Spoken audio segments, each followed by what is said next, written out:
নমস্কার বন্ধুরা, আজ হাজির হয়েছি একদম নতুন স্বাদের একটি চিকেনের রেসিপি নিয়ে। একঘেয়ে চিকেনের রেসিপি খেয়ে বোর হয়ে গিয়ে থাকলে এই রেসিপিটা ট্রাই করতে পারেন। বানানো ভীষণ সহজ। চলুন তবে শুরু করে নেওয়া যাক। এখানে আমি 1 কেজি চিকেন নিয়েছি।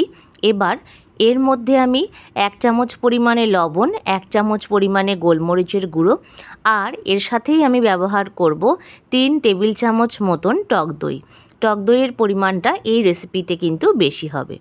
দই দেওয়া হয়ে গেলে এর সাথেই আমি দিচ্ছি 2 টেবিল চামচ পরিমাণ সাদা তেল। এবার এই সবকটি উপকরণকে চিকেনের সাথে বেশ ভালোভাবে ম্যারিনেট করে মোটামুটি 30 মিনিট মতন রেখে দিতে হবে। যতক্ষণ চিকেনটা মাখানো থাকবে ততক্ষণ একটা মশলা তৈরি করব। তার জন্য একটা পাত্রে আমি নিচ্ছি 14 থেকে 15টা মতন কাজু বাদাম আর এর সাথেই নিয়ে নেব ঝাল বুঝে 3-4টে মতন কাঁচা লঙ্কা। এটাকে জল দিয়ে ভিজিয়ে নিয়ে তারপর একটা স্মুথ পেস্ট তৈরি করে নেব। এবার কড়াই বসিয়ে আমি বেশ কিছুটা পরিমাণ সাদা তেল দিচ্ছি। তেলের সাথেই আমি দিচ্ছি 1 চামচ মতন ঘি। এবার এই ঘি এবং তেল সম্পূর্ণ গরম হয়ে গেলে এখানে আমি আলুর ব্যবহার করেছি বলে আলুটাকে দিয়ে দিলাম। চাইলে এই আলুটা আপনারা স্কিপ করে নিতে পারেন। আমার বাড়িতে সকলেই একটু চিকেনের সাথে আলু খেতে পছন্দ করে, তাই ব্যবহার করেছি। এবার আলুটাকে আমি লাল লাল করে ভেজে তুলে নিলাম। আলুতে কিন্তু লবণ এবং হলুদ কোনোটাই ব্যবহার করা যাবে না। এবার যেই তেল ছিল তার মধ্যেই ফোড়ন দেব একটা তেজপাতা, একটা দারচিনি, 8-10টা মতন গোলমরিচ, 3-4টে মতন এলাচ, 2টো শুকনো লঙ্কা আর 4টে মতন লবঙ্গ।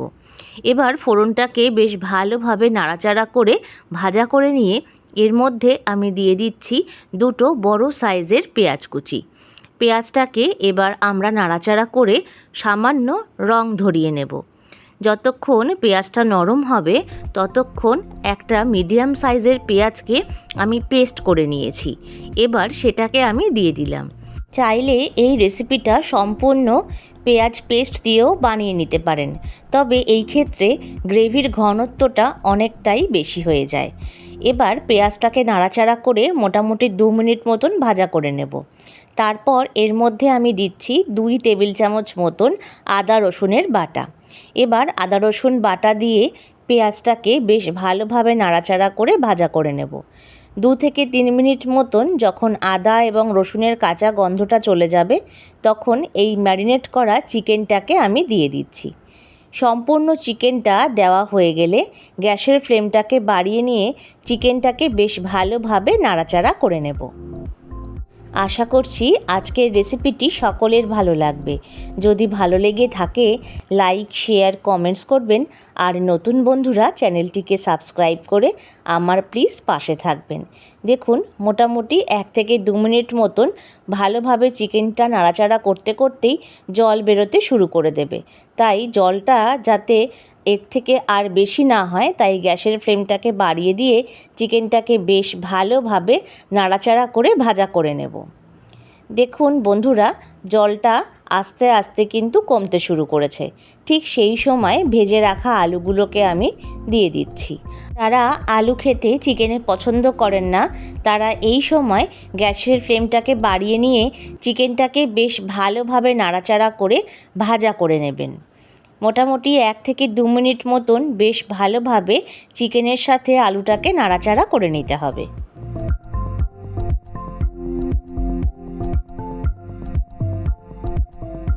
তিন চার মিনিট পরে এবার আমি ব্যবহার করছি যেই কাজু বাদাম আর লঙ্কার পেস্টটা বানিয়েছিলাম সেটা দিয়ে নিয়ে এটাকে এবার ভালোভাবে চিকেনের সাথে মিলিয়ে মিশিয়ে নেব। কারণ কাজু বাদামের পেস্ট দেওয়ার পরেই কড়াইতে তলায় ধরে যাওয়ার চান্স থাকে, তাই অবশ্যই গ্যাসের ফ্লেমটাকে কমিয়ে নেবেন। এইভাবে 2 থেকে 3 মিনিট মতন ভালোভাবে এটাকে নাড়াচাড়া করে নিতে হবে। তো বন্ধুরা, আজকের রেসিপিটা কে কোথা থেকে দেখছেন অবশ্যই কমেন্ট বক্সে জানাতে কিন্তু ভুলবেন না। আপনাদের ধন্যবাদ জানাতে পারলে আমার ভীষণ ভালো লাগবে। দেখুন বন্ধুরা, 3 থেকে 4 মিনিট মতন ভালোভাবে চিকেনটাকে আমি কষিয়ে নিচ্ছি। আর এইভাবে কষাতে কষাতে দেখবেন বেশ ভালোভাবে তেল ছেড়ে গেছে। দেখুন চারিদিক দিয়ে তেল কিন্তু ছেড়ে ভেসে উঠেছে। তার মানে আমাদের চিকেনটাকে বেশ ভালোভাবে কষিয়ে নেওয়া হয়ে গেছে।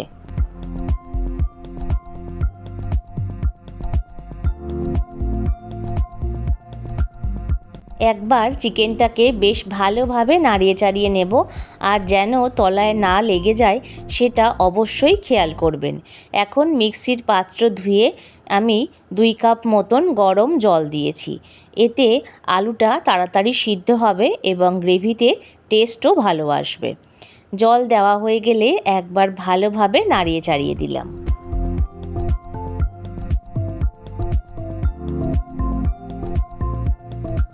এখন একটা ঢাকনা দিয়ে 10 মিনিটের জন্য এটাকে ঢেকে দেব। 10 মিনিট পরে ফিরে আসলাম। দেখুন বন্ধুরা, গ্রেভিটা কিন্তু বেশ অনেকটা হয়ে এসেছে, আর রঙও কিন্তু বেশ অনেকটা চেঞ্জ হয়ে গেছে। এবার একটা আমরা তড়কা লাগাবো, তাই একটি ফ্রাইং প্যানে আমি 1 টেবিল চামচ মতন সাদা তেল নিলাম।